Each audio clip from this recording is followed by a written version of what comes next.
আমি তো যাবো না, আমি যাবো কেন?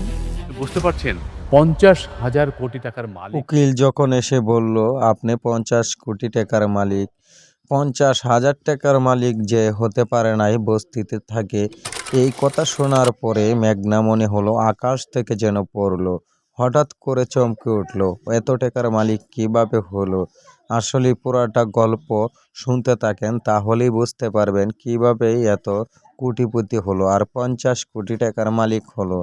মেঘনা কিন্তু বস্তিতে থাকে, আসলে মেঘনা কিন্তু গরিব না। মেঘনার বাবা মা অনেক বড়লোক ছিল।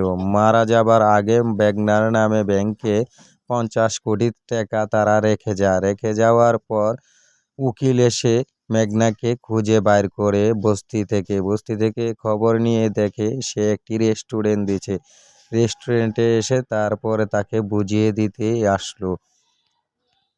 এখন বর্তমান কথা হলো, অনেক কি দুজনকে নিয়ে তারা সংসার করতে পারবে, আর দুজন মিলে কি সতীনের সংসার করবে, এটাই জানতে চায় দর্শক। তো